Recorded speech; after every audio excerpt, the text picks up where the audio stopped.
Chers frères et sœurs, aujourd'hui, nous vivrons ensemble la profonde vision de la passion de notre Seigneur, Jésus-Christ, à travers les yeux d'une mystique extraordinaire, Luisa Picaretta.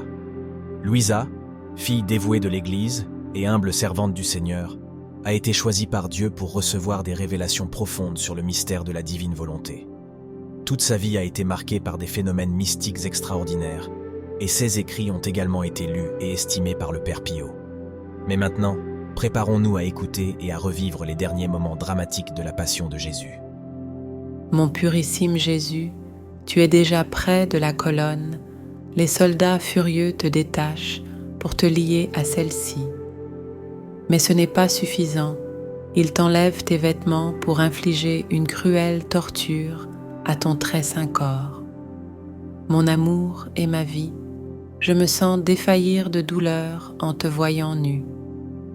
Tu trembles de la tête aux pieds, et ton visage très saint se teinte d'un rouge virginal, et ta confusion et ton épuisement sont si grands que, ne pouvant te tenir debout, tu es sur le point de tomber par terre.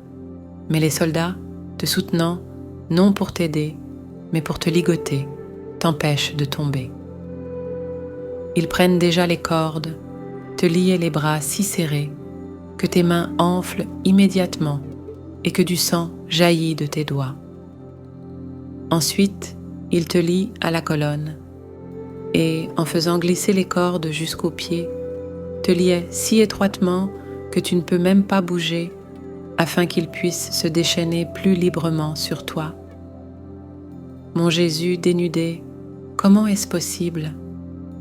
Toi qui revêts toutes les créatures, le soleil de lumière, le ciel d'étoiles, les plantes de feuilles, les oiseaux de plumes, toi dépouillé, et mon bien-aimé Jésus, avec la lumière qui émane de ses yeux, me dit: Tais-toi, ô Fils, il était nécessaire que tu sois dépouillé pour réparer pourtant qui se dépouille de toute pudeur, de toute pureté et de toute innocence, qui se dépouille de tout bien et de toute vertu de ma grâce, et revêtent toute la laideur, vivant comme des brutes. Avec mon rougeur virginale, je répare les nombreuses indécences, les mollesses et les nombreux plaisirs brutaux. Alors fais attention à ce que je fais, et prie et répare avec moi. Jésus flagellé, ton amour va d'excès en excès. Je vois les bourreaux prendre les cordes et te battre sans pitié, à tel point que tout ton corps très saint est meurtri. Et la férocité, la fureur de te battre est si grande que le sang commence immédiatement à couler de ton corps. Il continue de frapper et de déchirer ta chair la plus pure. Mais ce n'est pas suffisant. Deux autres prennent la relève et avec des chaînes de fer à crochets, ils poursuivent le massacre douloureux. Au premier coup, cette chair si tendre, déjà meurtrie et écorchée, se déchire davantage et tombe en lambeaux par terre. Laissant les os à découvert, le sang coule en abondance, formant ainsi un lac autour de la colonne. Mon Jésus, mon amour dénudé, pendant que tu es sous cette tempête de coups, je m'agrippe à tes pieds pour partager tes souffrances et rester entièrement recouvert de ton précieux sang. Ô Jésus, fouette mon esprit et chasse tous les pensées qui pourraient m'éloigner de toi. Fouette mes yeux, et s'ils se tournent vers des choses terrestres, que le bruit de tes flagellations parvienne à mes oreilles, ô Jésus. Mon Jésus, lorsque tu me vois occupé à écouter des choses qui me détournent de toi, qu'un coup de tes flagellations m'amène à n'écouter que ta voix. Ô Jésus, fouette mon visage, et si quelque acte de complaisance ou d'amour-propre pouvait m'impressionner, que les coups de tes flagellations me détachent de la terre et me poussent à ne regarder que le ciel. Ô Jésus, fouette ma langue et mes lèvres, et s'il ose prononcer une parole qui n'est pas amour, ta gloire, que tes fouets, me frappant, me jettent du feu et des flammes pour me faire brûler d'amour. Ô Jésus, fouette mes mains, afin qu'aucun mouvement que je fasse, ni aucune œuvre que je n'accomplisse, ne soit dépourvu du sceau de ton amour.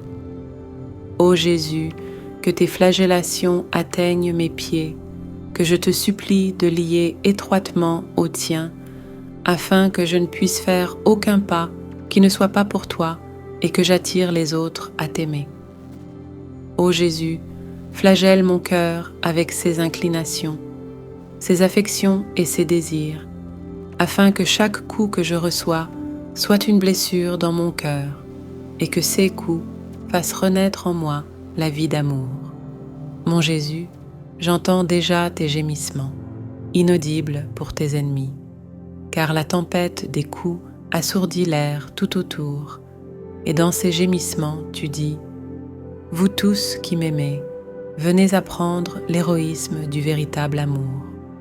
Venez apaiser dans mon sang la soif de vos passions, la soif de tant d'ambition, de tant de futilité et plaisir, de tant de sensualité.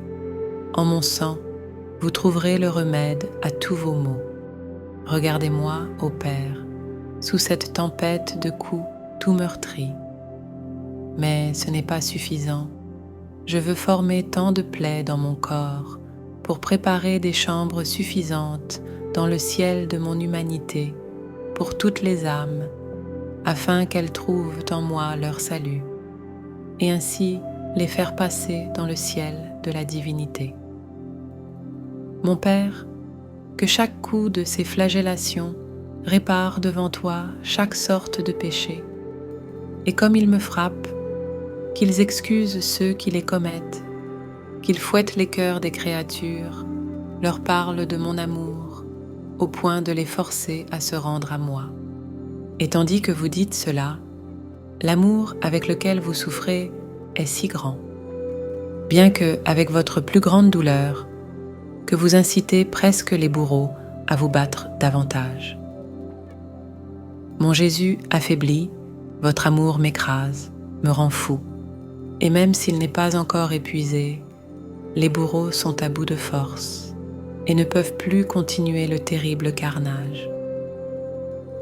On vous coupe déjà les cordes et vous êtes presque mort, vous tombez dans votre propre sang. Et en voyant les lambeaux de votre chair, vous vous sentez mourir de douleur en contemplant cette chair arrachée à vous, la perte des âmes réprouvées. Et la douleur est telle que vous êtes presque à bout de souffle dans votre sang. Mon Jésus, laissez-moi vous prendre dans mes bras pour vous rafraîchir un peu avec mon amour. J'embrasse toutes vos blessures et avec mon baiser, je rassemble toutes les âmes en toi. Ainsi, plus personne ne se perdra et tu me bénis. Chers frères et sœurs, la vision extraordinaire de Luisa Picaretta nous rappelle que la passion de Jésus n'est pas seulement un événement historique à commémorer, mais une réalité vivante qui continue à toucher et à transformer chaque cœur ouvert à la grâce de Dieu. Que la vision de la passion de Jésus ouvre nos cœurs à l'amour illimité de Dieu, nous enseigne à vivre en union avec sa divine volonté et nous pousse à offrir nos vies comme sacrifice d'amour pour le salut du monde. Que Dieu nous bénisse tous.